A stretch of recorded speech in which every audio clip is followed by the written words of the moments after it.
आप सभी इस खबर से परिचित होंगे कि भारत और इजराइल ने 29 जनवरी 2022 को अपने राजनयिक संबंधों के 30 साल पूरे किए। यानी 29 जनवरी 1992 को भारत और इजराइल के बीच पूर्ण राजनयिक संबंध स्थापित हुआ था। इस मौके पर इजराइल के प्रधानमंत्री श्री नफ्ताली बेनेट ने इजराइल और भारत के बीच गहरी दोस्ती पर सभी भारतीयों को शुभकामनाओं से भरा संदेश जारी किया। हमारे प्रधानमंत्री श्री नरेंद्र मोदी ने भी यहूदी और भारत के बीच ऐतिहासिक संबंधों को याद करते हुए सभी इजरायलियों को शुभकामनाएं दी थी।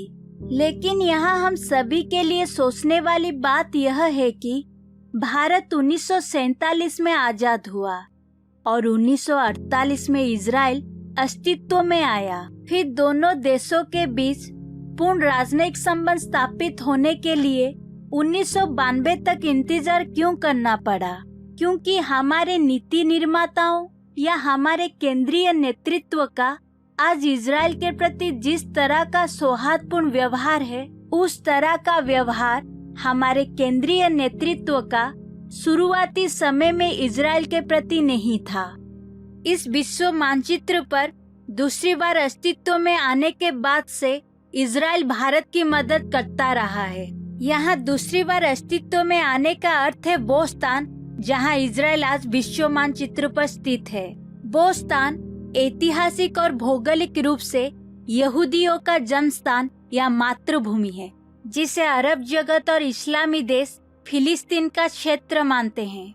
आज सभी भारतीय इस बात से अच्छी तरह से वाकिफ है कि किस तरह विभिन्न आपदाओं के समय में बिना किसी शर्त तथा झिझक के इजराइल ने हमारी मदद की है। 1971 का भारत पाक युद्ध हो या 1999 का कारगिल युद्ध या 2020 का कोविड महामारी, इजराइल हमेशा हमारी मदद करता रहा है। 2014 के बाद से हमारा केंद्रीय नेतृत्व भी राष्ट्रहित को प्राथमिकता देते हुए इजराइल के साथ एक स्पष्ट और घनिष्ठ संबंध स्थापित करने में सक्षम रहा है। आज इजराइल के प्रति जिस तरह का सौहार्दपूर्ण व्यवहार है, उस तरह का व्यवहार हमारे केंद्रीय नेतृत्व का शुरुआती समय में इजराइल के प्रति नहीं था, क्योंकि हमारा तत्कालीन केंद्रीय नेतृत्व या सीधे शब्दों में कहे तो भारत के पहले प्रधानमंत्री जवाहरलाल नेहरू वोट बैंक की राजनीति और तुष्टीकरण की राजनीति में इतने उलझे हुए थे कि उन्होंने लगभग 2000 वर्षों से एक उत्पीड़ित और राज्य विहीन जीवन जी रहे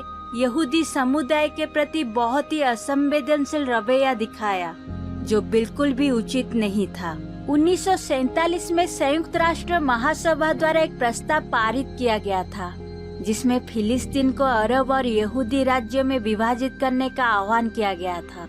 यानी यहूदियों के लिए इजराइल नामक एक नया राष्ट्र बनाने के लिए फिलिस्तीन को 2 भागों में विभाजित करने का प्रस्ताव रखा गया था। इसके लिए संयुक्त राष्ट्र के सभी सदस्यों को इस प्रस्ताव के पक्ष या विपक्ष में मतदान करना था। 29 नवंबर 1947 को मतदान की तिथि निर्धारित की गई, लेकिन इससे पहले दुनिया भर के सभी प्रतिष्ठित यहूदियों ने संयुक्त राष्ट्र के सभी सदस्य देशों को अपने सपने और जन्मसिद्ध अधिकार प्राप्त करने के लिए इजराइल नामक यहूदी राष्ट्र का समर्थन करने के लिए मनाने की पूरी कोशिश की थी।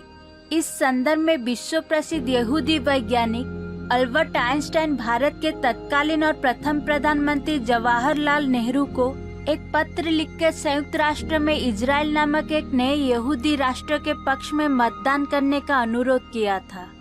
11 जून 1947 को अपने पत्र में अल्बर्ट आइंस्टाइन ने नेहरू से फिलिस्तीन में एक यहूदी मातृभूमि के पुनर्निर्माण के यहूदी प्रयासों का समर्थन करने का अनुरोध किया था। इस पत्र में आइंस्टाइन ने सबसे पहले छुआछूत को खत्म करने के लिए भारत की प्रशंसा की और कहा कि यहूदी लोग भी भेदभाव और उत्पीड़न के शिकार थे, जिन्हें इंसानों की सबसे निचली जाति का दर्जा प्राप्त था। इस पत्र में आइंस्टाइन ने यहूदियों के खिलाफ किए गए ऐतिहासिक अत्याचार और बर्बरता का वर्णन किया, जो हजारों वर्षों से एक राज्य विहीन जीवन जीने के साथ साथ उत्पीड़न के शिकार हुए थे। उन्होंने आगे लिखा कि हिटलर के गैस चैम्बरों के कारण न केवल लाखों यहूदी मारे गए, बल्कि इसलिए भी कि दुनिया में ऐसी कोई जगह नहीं थी जहां उन्हें अभय मिल सके। इतिहास में इस विसंगति को समाप्त करने के लिए जायोनीवाद के पास केवल एक ही साधन है, और वो है उन्हें उस भूमि में बसने का अवसर देना जिसके साथ उनका ऐतिहासिक संबंध है। नेहरू की दुविधा और आंतरिक संघर्ष को समझते हुए आइंस्टाइन ने अपने पत्र में केवल नैतिकता और ऐतिहासिक तर्क और तथ्य पर ध्यान केंद्रित करने की कोशिश की। एक महीने बाद यानी 11 जुलाई 1947 को नेहरू ने आइंस्टाइन के पत्र का जवाब दिया और लिखा, मैं मानता हूँ कि मुझे यहूदियों के प्रति बहुत सहानुभूति है और अरबों के लिए भी मेरी उतनी ही सहानुभूति है। मैं जानता हूँ कि फिलिस्तीन में यहूदियों ने बहुत अच्छा काम किया है और वहाँ के लोगों के जीवन स्तर को सुधारने में बहुत मदद की है, लेकिन एक सवाल मुझे परेशान करता है। इन सभी उल्लेखनीय उपलब्धि तथा अवदान के बाद वे अरबों की सद्भावना हासिल करने में क्यों विफल रहे हैं? वे अरबों के इच्छा के विरुद्ध कुछ मांगों के लिए मजबूर क्यों करना चाहते हैं? अंत में 29 नवंबर 1947 को जब संयुक्त राष्ट्र ने फिलिस्तीन के विभाजन पर मतदान हुआ तो 33 देशों ने विभाजन के पक्ष में और 13 देशों ने विभाजन के खिलाफ मतदान किया। जिन देशों ने फिलिस्तीन के विभाजन के खिलाफ मतदान किया वे सभी इस्लामिक देश थे, जैसे Saudi Arab, Pakistan, Iraq, Iran, Yemen, Syria, Lebanon और अफगानिस्तान।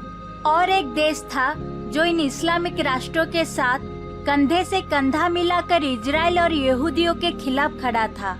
उस देश का नाम था भारत या पंडित नेहरू का भारत। लेकिन संयुक्त राष्ट्र में इन देशों का विरोध काम नहीं आया और फिलिस्तीन के विभाजन के प्रस्ताव को बहुमत से मंजूरी दे दी गई।